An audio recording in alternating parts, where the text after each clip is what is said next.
Bienvenido, bienvenida a esta tercera clase de este curso de comunidad de lectores y vamos a hablar del blog de autor, ¿vale? Ya hemos hablado un poquito sobre esto, hemos pincelado algunos detalles en la anterior clase, en la de web de escritor. Y bueno, vamos a ver una serie de cosas que son bastante esenciales, básicas para iniciarte, y es el contenido gratuito semanal, ¿vale? Hay que aportar contenido gratuito de forma continua. No es aconsejable escribir un artículo y al cabo de 2 meses escribir otro, porque eso no te va a ayudar en nada, no te va a traer a nadie al blog, no vas a fidelizar a nadie, y realmente lo que buscan las personas es rutina, un hábito en el que si por ejemplo yo publico todos los jueves en mi blog, haya personas que ya lo saben y entren por sí solas, ¿vale? Ese jueves a leer el artículo. Por supuesto, esto pasa con el tiempo, no es de un día para otro, publica el jueves, voy a entrar. No, esto se hace cuando ya mucho tiempo llevas publicando ese mismo día, notificando que ese jueves hay artículo y tal. Entonces hay gente que ya lo sabe, entra y lo lee, ¿vale? Para ello necesitamos continuidad. ¿Qué nos aporta también un blog? Pues visitas recurrentes. Cada vez necesitaremos, cuanto más tiempo llevemos en nuestro blog, no es lo mismo una persona que tiene un blog de 1 mes a una persona que tiene un blog de 2 años. Las visitas recurrentes que tiene ese blog de 2 años serán brutales a comparación con el primero, que tendrá que, deslomarse en redes sociales para que lleguen, ya que desde orgánicamente todavía no le van a llegar. Un gran porcentaje de escritores y personas abandonan su primer blog, su primera web, antes del año. Y esto es importante tenerlo claro. Hasta que no pase un año, si haces las cosas bien, evidentemente no vas a ver resultados, ¿vale? Esto es una carrera de fondo. No te va a entrar personas de tráfico orgánico desde Google o desde otras plataformas así como así de golpe y lo vas a petar. No, esto hay que trabajarlo, hay que sacrificarse, hay que escribir cada semana un artículo interesante que interese a tu comunidad. Es decir, no escribo algo que a mí me parece que puede estar bien, sino me informo de lo que necesita mi público, me informo de lo que le puede interesar y de eso hago un artículo, ¿vale?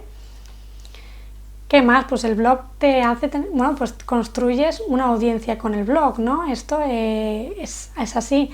Cuando llevas muchos años con tu blog, es increíble la de personas que te leen. Yo soy asidua de blogs de marketing y de emprendimiento y de fantasía incluso, que me gusta mucho, es mi género favorito. Y bueno, me encanta porque es que me estaría leyendo sus artículos uno detrás de otro, uno detrás de otro, uno detrás de otro, porque yo ya soy parte de su audiencia, yo ya soy parte de su comunidad lectora. Entonces eso se consigue con el tiempo, interesándote también por esas personas, contestando a sus comentarios, respondiendo sus preguntas, sus dudas y demás. ¿Qué más? Bueno, pues el blog lo que tiene también que está muy bien es que puedes luego difundirlo en redes sociales e incluso puedes utilizar la newsletter para atraer a lectores, ¿vale? ¿Qué pasa? Está muy bien tener un blog, escribir en el blog y bueno, pues eso no es nuestro objetivo y tenemos que cumplirlo porque con el tiempo va a atraer a muchas personas. Pero si escribimos un artículo, sobre todo al principio, y luego no lo promocionamos, no lo compartimos en redes sociales, vamos a perder una oportunidad de que muchas personas visiten nuestro artículo y las fidelizamos y sean parte de nuestra comunidad, ¿vale? Esto es una rueda al final. Entonces, siempre que publiques un artículo, lo compartes en el máximo de redes sociales posibles. Por ejemplo, ya sea Facebook, Twitter, LinkedIn, Pinterest, en la que sea, pero tienes que publicarlo, ¿vale?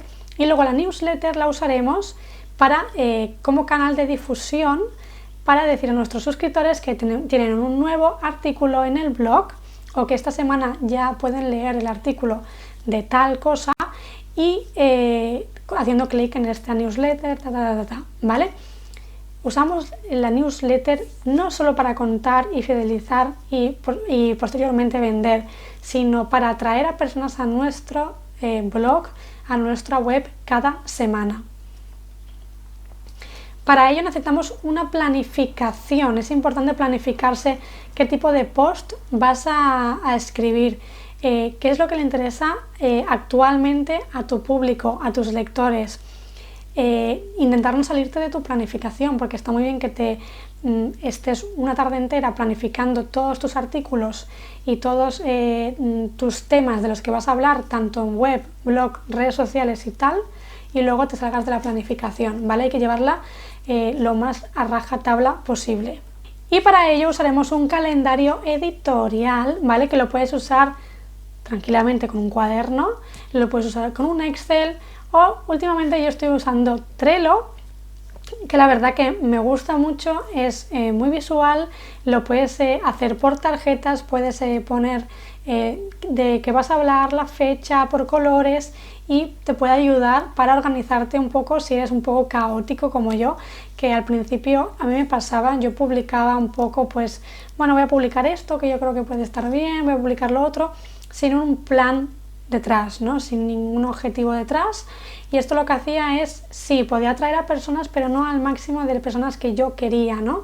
Entonces, en el momento en que tú te preparas un calendario, una planificación y sabes de lo que vas a hablar, por ejemplo, yo voy a publicar, pongo un ejemplo, en abril mi nuevo libro o en mayo mi nuevo libro, y tengo que planificar de qué voy a hablar en mi blog, en mi newsletter, en redes sociales ese mes, para que esté en consonancia con el lanzamiento de mi libro.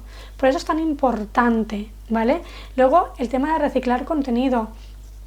Si yo hago un artículo en el blog hablando de un tema, en la newsletter puedo hablar de algo más exclusivo o más en concreto que no he querido poner en el blog, en la newsletter, ¿vale? No hace falta que busquemos para cada canal o para cada sitio un tema diferente, sino que de un mismo tema utilicemos diferentes puntos de vista, diferentes, o un trozo en redes sociales podemos coger del propio blog un trozo de todo lo que hemos hablado y reutilizarlo, ¿vale? Será importante hacer esto porque si no es que no nos va a dar la vida.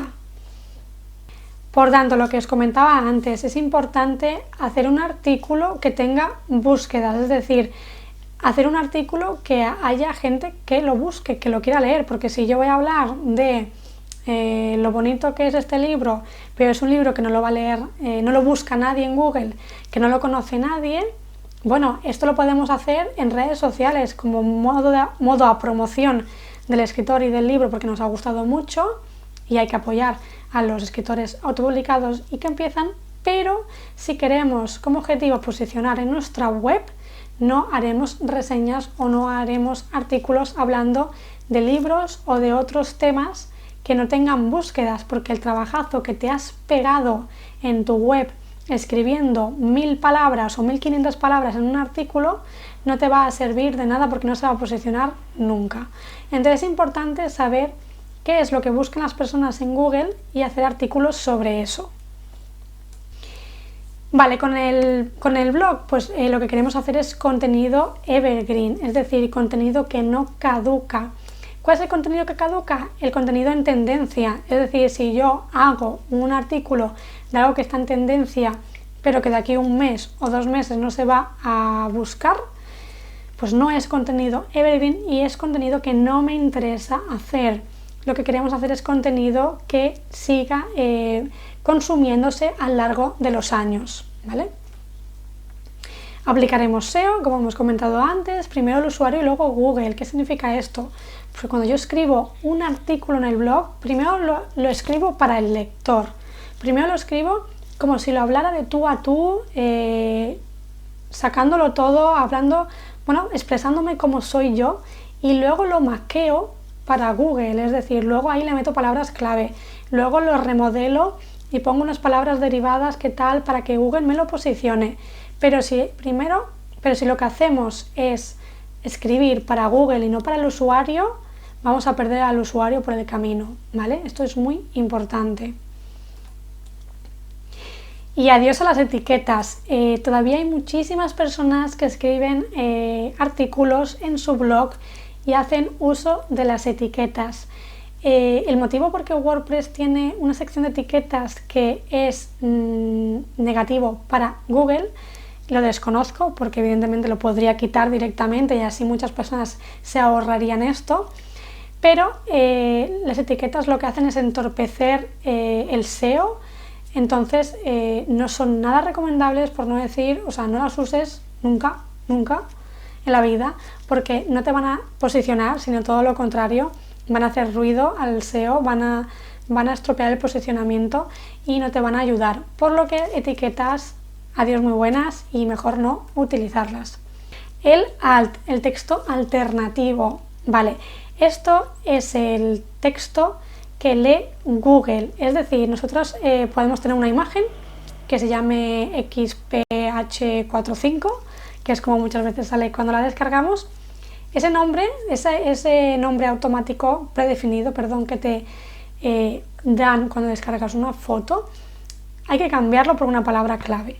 Pero luego cuando lo subes a WordPress, antes de incrustarlo en el artículo, en la barra lateral te pondrá texto alternativo. Eso es el alt, como se le llama, ¿vale?